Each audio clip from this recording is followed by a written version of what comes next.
Hello বন্ধুরা, আমি কাঁচা বোয়াল মাছের কড়াই পাতুরি করে দেখাচ্ছি।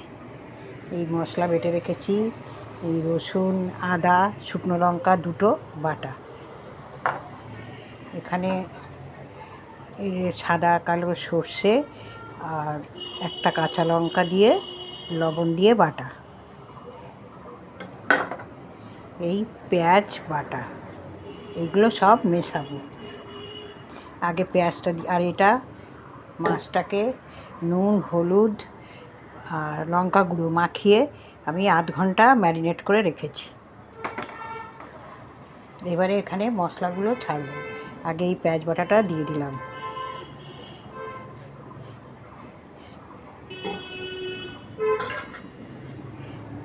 এই বাটাটা দিয়ে দিলাম, এই যে আদা, কাঁচা লঙ্কা, শুকনো লঙ্কা। আর বন্ধুরা, আমি এবার ঢাকাটা খুলছি। দেখুন ফুটে গেছে, একটু মাছগুলো একটু উল্টে দিই।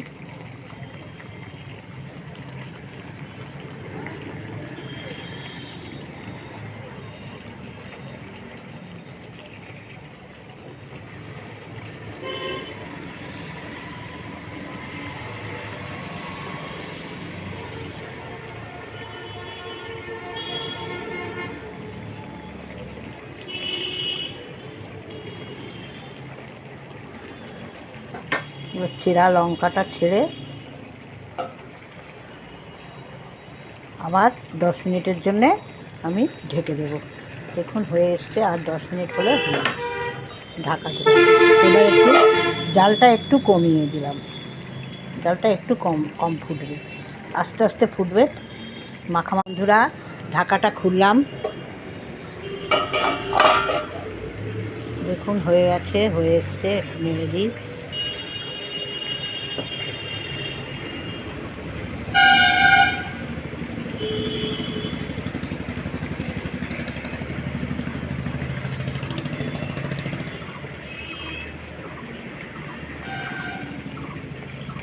এবার আমি তেলটা ভেসে উঠছে আস্তে আস্তে,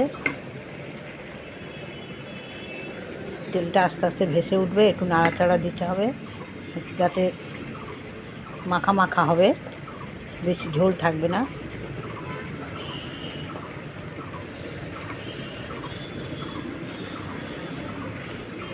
হয়ে গেছে, এবার স্ট্যান্ডিং টাইম দেবেন। গরম মশলা দিতে হবে না, ধনে পাতা দেবেন।